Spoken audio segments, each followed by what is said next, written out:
Class D amplifiers can create huge power from a tiny package, but they have a controversial reputation.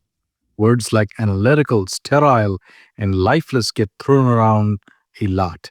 In this video, we'll demystify exactly how they work in simple words, no hard to follow electrical engineering jargon, just simple analogies. Then we'll tackle the big question: do they all really sound that way, or is there more to the story? But before we dive in, it's worth understanding why Class D caused a stir to begin with. For decades, big Class A amps were the gold standard. Massive, heavy machines with heat sinks the size of radiators. They ran hot, drew tons of power, and needed room to breathe, but the sound was undeniably smooth and fluid. Class AB came next, more practical but still warm and weighty. These were the amps most of us grew up trusting. And then suddenly Class D arrives. Small, cool running, ultra efficient, and powerful enough to embarrass amps 10 times its size. To many audiophiles, it felt like the rules were changing overnight. But the first wave of Class D in the late 90s and early 2000s wasn't quite ready for purist listening. They were efficient, yes, but a bit rough around the edges. The real breakthrough didn't happen until around 2010, 2011, with the arrival of Hypex Encore finally delivering true high-end performance, and today with ultra-fast GaN transistors and sophisticated feedback designs, modern Class D amps are in a completely different league. And to understand why that leap mattered so much, we need to look at the designs Class D was trying to replace: the traditional Class A and Class AB amplifiers that defined high fidelity sound for decades. For the audiophile purist, the Class A amplifier was often seen as the peak. Its operating principle is all about purity. The output transistors, the parts doing the heavy lifting, are biased to be fully on all the time, conducting electricity continuously.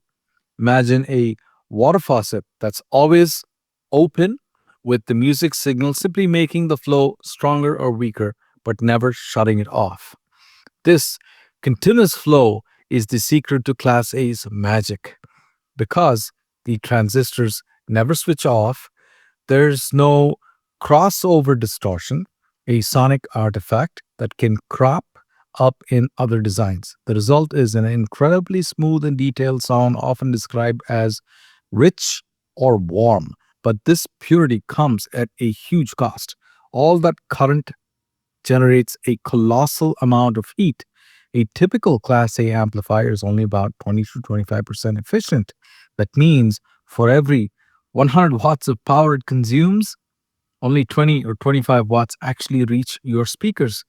The other 75 to 80 watts are just heating up your room. So while sonically brilliant, they are a niche product. Thermally and electrically, they are profoundly impractical for most people. That inefficiency is why engineers developed a more practical solution: the Class AB amplifier. For decades, this has been the dominant design in home audio. The Class AB is a clever compromise. Instead of keeping the transistors on all the time, it uses a push-pull setup. One set of transistors handles the positive half of the sound, and the other set handles the negative half. To avoid harsh distortion where one set turns off and the other turns on, a small bias current keeps both sets slightly on, ensuring a smoother handover. It actually runs in pure Class A for the first few watts of power before transitioning to a more efficient operation for louder parts. Think of it like a relay race. Instead of one runner trying to do the whole lap, which is Class A, you have two The bias current ensures the baton passes are seamless. The result is a design that's far more efficient than Class A, capable of approaching 50 to 60% efficiency under ideal conditions.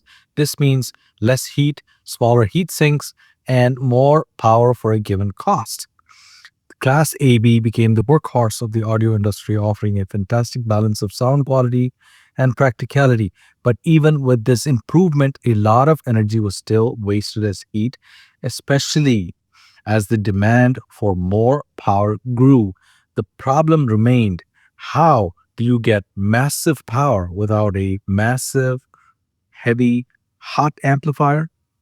The stage was set for a completely different approach. So now enter Class D.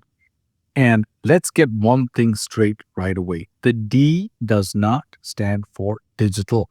The core concept is actually analog, with early work on pulse modulation pioneered by British scientist Alex Reeves back in the 1950s, though modern Class D amplifiers evolved from the work of many contributors over the years. What makes Class D so different is its core philosophy. Instead of treating its transistors like a dimmer on a light bulb, partially on, partially off, it treats them as simple switches. They are either fully on or fully off. To understand the genius of this, think about a light switch. When it's off, no current flows, so no power is used. When it's fully on, current flows, but the switch itself has almost zero resistance, so almost no power is wasted in the switch. A dimmer switch, however, has to burn off excess energy as heat to dim the light. Class A and Class AB amps are like dimmers, always resisting and wasting power. A Class D amp is like a simple on-off switch. Its transistors are either completely off, no current, or completely on, no voltage drop. In either state, the power they waste as heat is incredibly low. This is the secret to their amazing efficiency. But how do you create a complex musical waveform using just on and off? This is where it gets really interesting. Through a process most commonly known as pulse width modulation, or PWM. The Class D amp starts with your analog music signal. It then uses a circuit called a comparator. This comparator looks at your music signal and at the same time a very high frequency triangle wave. Why a triangle wave? Think of the triangle wave as a metronome, but instead of ticking once per second, it ticks hundreds of thousands of times per second. A triangle is used because it rises and falls in a perfectly steady, predictable pattern. The slope is linear, so comparing against it is easy and produces clean timing. It gives you a reliable reference ramp against which music can be measured. There is nothing mystical about the shape. It's simply a clean, repetitive ruler the amplifier uses to measure the audio signal. The comparator's job is simple. It asks, is the music signal's voltage higher or lower than the triangle wave's voltage at this exact instant? If the music's voltage is higher, the comparator spits out an on pulse. If it's lower, it's off. The result is a stream of rectangular pulses. When the original music signal is loud, the on pulses it generates are very wide. Then, when the music is quiet, the pulses are very narrow. The width of the pulses has been modulated by the original audio. So, we've just encoded the smooth analog wave into a series of on and off pulses. Now, If all of that still feels a bit abstract, let me try and make it easier to visualize. I'll try my best here. So here's an analogy. Imagine standing in front of a waterfall in the dark, holding a strobe light. And just to be clear, this is only a visual analogy, so don't imagine the sound of the waterfall itself, only the picture. When the strobe flashes, you get a brief snapshot of the water's motion, just a frozen instant. Now imagine that strobe flashing not once a second, but hundreds of thousands of times per second. When the flashes happen that fast, your eyes are no longer seeing separate bursts. They blend together into what looks like a smooth, continuous waterfall. And here's the key part. If each flash stays on just a little longer, the waterfall looks brighter and more intense. If the flashes are shorter, the waterfall looks dimmer and softer. The waterfall itself never changes, only the duration of each flash changes the average brightness your eyes perceive. That's about how pulse width modulation works in a Class D amplifier. The output transistor is switching fully on and fully off at breathtaking speeds, far faster than anything your ears or speakers can track individually. But by making each on pulse wider or narrower, the amplifier controls the average energy delivered. Wide pulses equal more power equals louder sound. Narrow pulses equals less power, quieter sound. Just like the strobe flashes blend into a smooth scene, the pulses blend into a smooth analog wave once the filter removes the strobe effect. Okay, now this pulse train is still a low power signal. The next step is to use the main output transistors, the powerful switches. These high power transistors get the big voltage from your wall outlet.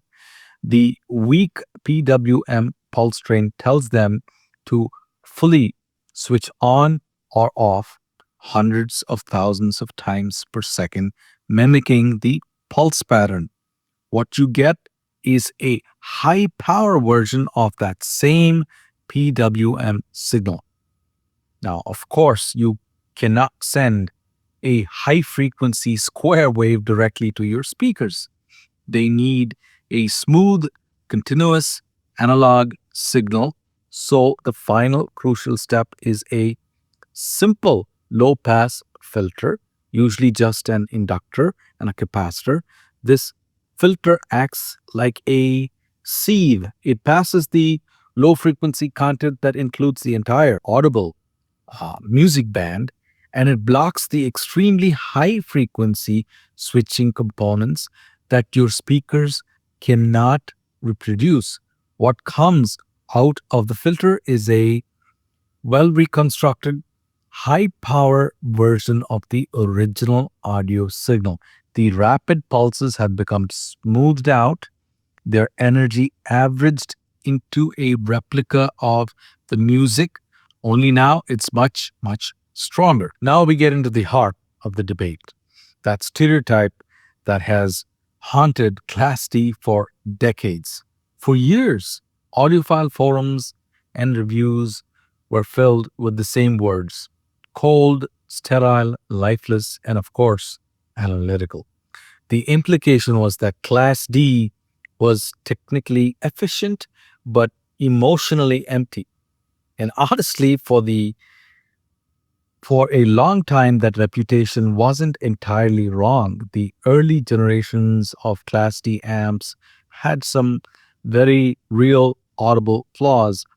The problems with early designs were due to the technology of that time. First, the switching speeds of early transistors were relatively slow, which limited the PWM frequency. A lower switching frequency is much harder to filter out completely. So, some of that high frequency noise and its harmonics could leak past the filter. This could create a harsh or glassy texture and highs. Second, and maybe most critically, was the output filter design. That filter interacts directly with the speaker, and a speaker's impedance isn't a simple fixed number. It changes dramatically with frequency. A simple output filter designed for a perfect test resistor would likely behave erratically with a real world speaker. This often caused a peak in the high frequencies, making the amplifier sound bright, forward, and yes, analytical. Other factors like noisy power supplies, less sophisticated control schemes, and the dead time, the tiny delay to prevent transistors from shorting out, also introduced their own kinds of distortion that sounded distinctly unnatural. So, for a generation of audiophiles, their experience with early, often cheap Class D amps created a very negative perception. But that was then. The world of Class D has gone through a seismic shift in the last 2 decades. The tech today is in a different league altogether.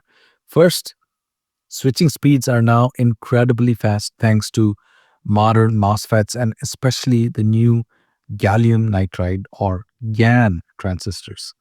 Switching frequencies are now often well over 500 kilohertz, pushing the switching noise so far into the ultrasonic range that filtering it out is dramatically easier and cleaner. The digital glare of old designs is effectively gone. The second, and arguably most important, innovation has been advanced feedback loops. Many early designs took feedback before the output filter, meaning the amp had no idea what the filter and speaker were actually doing to the signal. Modern high end designs from companies like Hypex and Purify use post filter feedback. They sense the signal at the actual speaker terminals after the filter and instantly correct for any errors caused by the filter or the speaker's wacky impedance.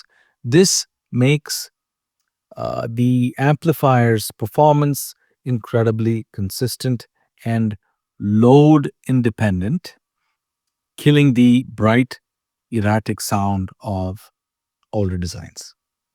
Finally, gallium nitride GaN transistors represent another paradigm shift.